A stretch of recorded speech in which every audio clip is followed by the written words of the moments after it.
ओम शांति।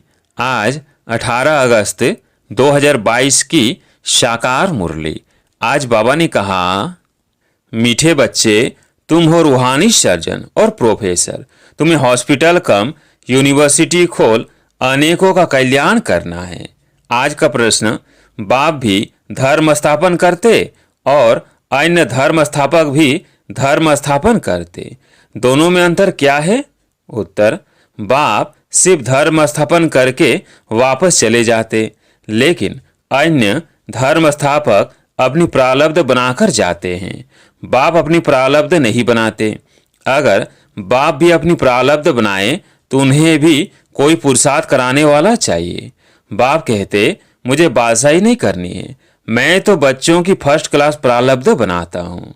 गीत है, रात के राही थक मत जाना। ओम शांति। गीत जैसे कि बच्चों ने बनाया है। गीत का अर्थ तो और कोई जान भी न सके।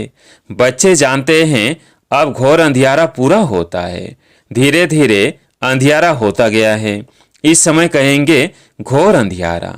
अभी तुम राही बने हो सोजरे में जाने लिए अथवा शांति धाम पियर घर जाने लिए। वह है पावन पियर घर और यह है पतित पियर घर। प्रजापिता में जो पीयू बैठा है उनको तुम बाप कहते हो। वो तुमको पवित्र बनाकर अपने घर ले जाते हैं। पिता वह भी है, पिता यह भी है। वह है निराकार और यह है साकार। बच्चे कहने वाला शिवाय बेहद के बाप के और कोई हो न सके। बाप ही कहते हैं, क्योंकि बच्चों को साथ घर ले जाना है, पवित्र बनाया और नॉलेज दी। बच्चे समझते हैं पवित्र तो जरूर बनना है, बाप को याद करना है और सारे सृष्टि चक्र को याद करना है। इस ज्ञान से तुम एवर वेल्दी बनते हो। कोई कहते हैं हमारे लिए कोई सेवा बोलो। सेवा यही है, 3 पैर पृथ्वी के देकर उसमें रूहानी कॉलेज और हॉस्पिटल खोलो, तो उन पर कोई बोझा भी नहीं पड़ेगा। इसमें मांगने की तो बात ही नहीं। राय देते हैं अगर तुम्हारे पास पैसे हैं तो रूहानी हॉस्पिटल खोलो। ऐसे भी बहुत हैं जिनके पास पैसे नहीं हैं, वो भी हॉस्पिटल कम यूनिवर्सिटी खोल सकते हैं। आगे चल तुम देखेंगे बहुत हॉस्पिटल खुल जाएंगे। तुम्हारा नाम रूहानी सर्जन लिखा होगा। रूहानी सर्जन और प्रोफेसर रूहानी कॉलेज व हॉस्पिटल खोलने कुछ भी खर्चा नहीं है। मेल अथवा फीमेल दोनों रूहानी सर्जन अथवा प्रोफेसर बन सकते हैं। आगे फीमेल नहीं बनती थी। व्यवहार कार्य पुरुषों के हाथ में था। आजकल तो माताएं निकली हैं। तब तुम भी ये रूहानी सर्विस करते हो। ज्ञान की चटक लगी हुई हो, फिर किसको भी समझाना बड़ा सहज है। घर पर बोर्ड लगा दो। कोई बड़ी हॉस्पिटल कोई छोटी भी होती है। अगर देखो बड़ी हॉस्पिटल में ले जाने वाला पेशेंट है तो बोलना चाहिए कि चलो हम आपको बड़े हॉस्पिटल में ले चले, वहाँ बड़े बड़े सर्जन हैं।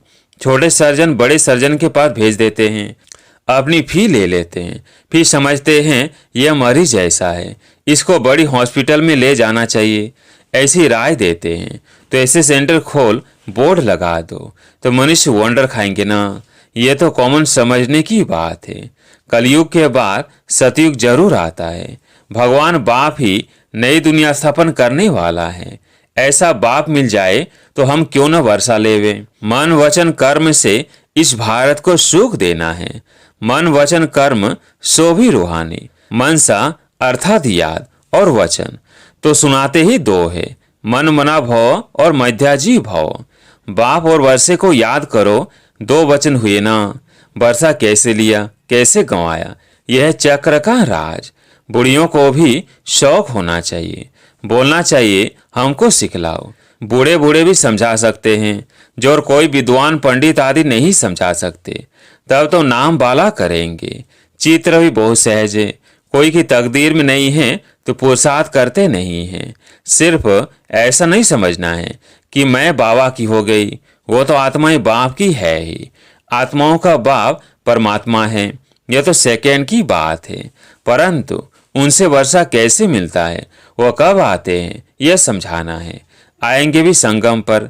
समझाते हैं सतयुग में तुमने इतने जन्म लिए, त्रेता में इतने जन्म, 84 का चक्र पूरा किया। अब फिर से शौर्य की स्थापना होनी है। सतयुग में और कोई दूसरे धर्म होते नहीं। कितनी सहज बात है। दूसरे को समझाने से खुशी बहुत होगी। तंदुरुस्त हो जाएंगे, क्योंकि आशीर्वाद मिलती है ना। बूढ़ियों के लिए तो बहुत सहज है। यह दुनिया के अनुभवी भी है। किसको यह बैठ समझाए तो कमाल कर दिखाए। सिर्फ बाप को याद करना है और बाप से बरसा लेना है। जन्म लिया और मुख से मम्मा बाबा कहने लगते हैं। तुम्हारे आर्गन्स तो बड़े बड़े हैं, तुम तो समझ कर समझा सकते हो। बूढ़ियों को बहुत शौक होना चाहिए कि हम तो बाबा का नाम बाला करें और बहुत मीठा बनना चाहिए। मोह ममत तो निकल जाना चाहिए।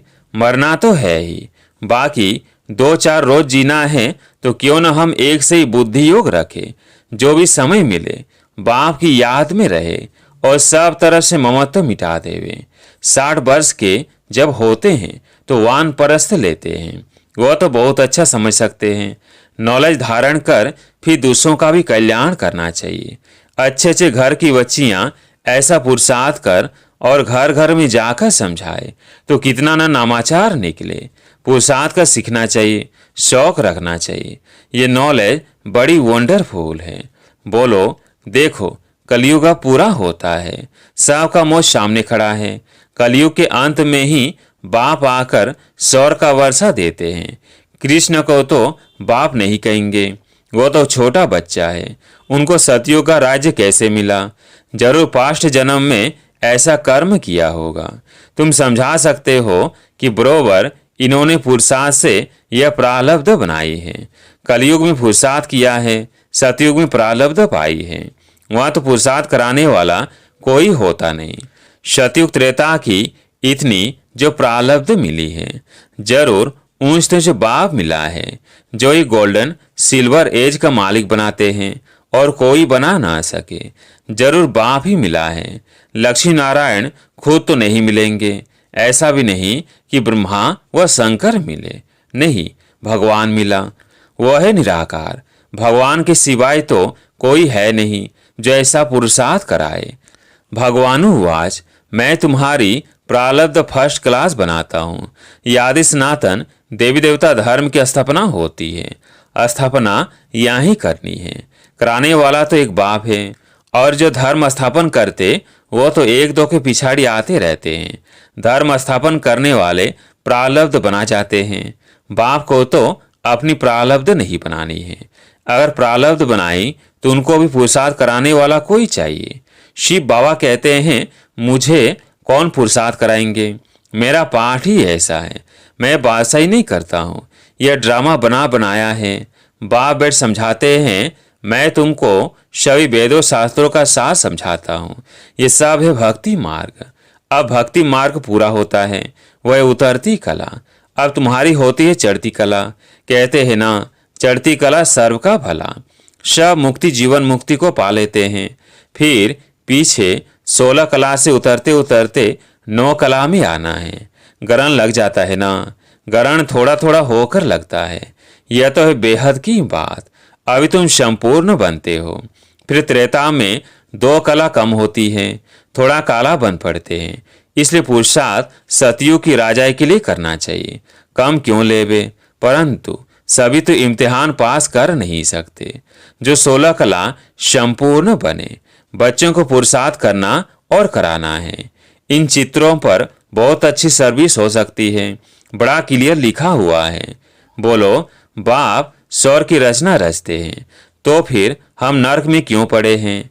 यह पुरानी दुनिया नर्क है ना, इसमें दुख ही दुख है। फिर जरूर नई दुनिया सतयुग आना चाहिए। बच्चे निश्चय बुद्धि है। यहाँ कोई अंधश्रद्धा की बात नहीं। कोई भी कॉलेज में अंधश्रद्धा की बात नहीं होती। एम ऑब्जेक्ट सामने खड़ी है।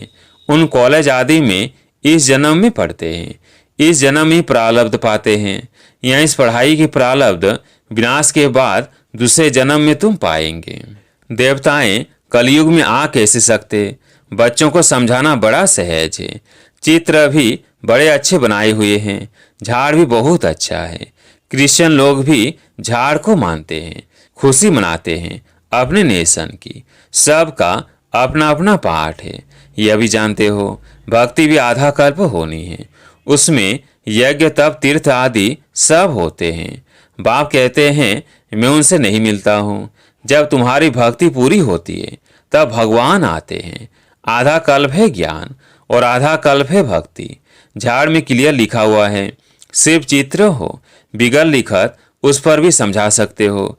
चित्रों तरफ अटेंशन चाहिए। इनमें कितनी वंडरफुल नॉलेज है। ऐसे थोड़ी है कि शरीर लोन लिया है तो उसको अपनी मिल्कियत समझेंगे। नहीं, समझेंगे मैं किराएदार हूँ। यह ब्रह्मा खुद भी बैठे हुए हैं, उनको भी बिठाना है। जैसे किसी मकान में खुद मालिक भी रहते हैं और किराएदार भी रहते हैं। बाबा तो सारा समय इसमें नहीं रहेंगे। इनको हुसैन का रथ कहा जाता है। जैसे क्राइस्ट की आत्मा ने किसी बड़े तन में प्रवेश कर क्रिश्चियन धर्म स्थापन किया। छोटेपन में शरीर दूसरे का था, वो छोटेपन में अवतार नहीं था। नानक में भी पीछे सोल प्रवेश कर सिख धर्म स्थापन करती है। यह बातें वो लोग समझ नहीं सकते हैं। यह बहुत समझ की बात है। पवित्र आत्मा ही आकर धर्म स्थापन करती है। अभी कृष्ण तो है सतयुग का पहला प्रिंस। उनको द्वापर में क्यों ले गए हैं? सतयुग में लक्ष्मी नारायण का राज्य दिखाते हैं। यह भी तुम जानते हो। राधे कृष्ण ही लक्ष्मी नारायण बनते हैं, फिर विश्व के मालिक बनते हैं। उन्होंने राजधानी कैसे स्थापन हुई यह किसकी बुद्धि में नहीं है। तुम जानते हो बाप एक ही बार अवतरित होते हैं, पतितों को पावन बनाते हैं। कृष्ण जयंती पर भी सिद्ध करना है कि श्री कृष्ण ने तो ज्ञान दिया नहीं, जिसने उसको बनाया। पहले तो उनकी जयंती मनानी चाहिए। शिव जयंती पर मनुष्य व्रत आदि रखते हैं, लौटी चढ़ाते हैं, सारी रात जागते हैं। यहाँ तो है ही रात। इसमें जितना जीना है उतना पवित्रता का व्रत रखना है। व्रत धारण करने से ही पवित्र राजधानी के मालिक बनते हैं। श्री कृष्ण जयंती पर समझाना चाहिए कि कृष्ण गोरा था, अभी सांवरा बन गया है, इसलिए श्याम सुंदर कहते हैं। कितना सहज ज्ञान है। श्याम सुंदर का अर्थ समझाना है। चक्र कैसे फिरता है, तुम बच्चों को खड़ा होना चाहिए। शिव शक्तियों ने भारत को स्वर्ग बनाया है, ये किसको पता नहीं। बाप भी गुप्त, ज्ञान भी गुप्त और शिव शक्तियां भी गुप्त। तुम चित्र लेकर किसी के भी घर में जा सकते हो। बोलो तुम सेंटर पर नहीं आते हो, इसलिए हम तुम्हारे घर में आए हैं तुमको सुखधाम का रास्ता बताने। तो समझेंगे ये हमारे शुभ चिंतक है। यहाँ कंदरस की बात नहीं। पिछाड़ी में मनीष समझेंगे कि बरोबर हमने लाइफ व्यर्थ गंवाई, लाइफ तो इन्हों की है। अच्छा, मीठे मीठे सिगिल्धे बच्चों प्रति माता पिता बाप दादा का याद प्यार और गुड मॉर्निंग। रूहानी बाप की रूहानी बच्चों को नमस्ते। हम रूहानी बच्चों की रूहानी बाप दादा को याद प्यार गुड मॉर्निंग नमस्ते नमस्ते। धारणा के लिए मुख्य सार। पहला पॉइंट, नष्ट मोहाबन एक बाप से ही अपना बुद्धि योग रखना है। देही अभिमानी बन यही शिक्षा धारण करनी और करानी है। दूसरा पॉइंट, मन वचन कर्म से भारत को सुख देना है। मुख से हर एक को ज्ञान के 2 वचन सुनाकर उनका कल्याण करना है। शुभ चिंतक बन सबको शांति धाम सुख धाम का रास्ता बताना है। आज प्यारे मीठे बाबा का वरदान, बेफिक्र बादशाह की स्थिति में रह, वायुमंडल पर अपना प्रभाव डालने वाले मास्टर रचयिता भव। बेफिक्र बादशाह की स्थिति में रह, वायुमंडल पर अपना प्रभाव डालने वाले मास्टर रचयिता भव। जैसे बाप को इतना बड़ा परिवार है, फिर भी बेफिक्र बादशाह है। सब कुछ जानते हुए देखते हुए बेफिक्र। ऐसे फॉलो फादर करो। वायुमंडल पर अपना प्रभाव डालो। वायुमंडल का प्रभाव आपके ऊपर नहीं पड़े, क्योंकि वायुमंडल रचना है और आप मास्टर रचयिता हो। रचता का रचना के ऊपर प्रभाव हो। कोई बात आए तो याद करो कि मैं विजयी आत्मा हूँ। इससे सदा बेफिक्र रहेंगे, घबराएंगे नहीं। आज के स्लोगन, प्रसन्न चित्त की छाया द्वारा शीतलता का अनुभव करो तो निर्मल और निर्माण रहेंगे। प्रसन्नता की छाया द्वारा शीतलता का अनुभव करो तो निर्मल और निर्माण रहेंगे। अच्छा, ओम शांति।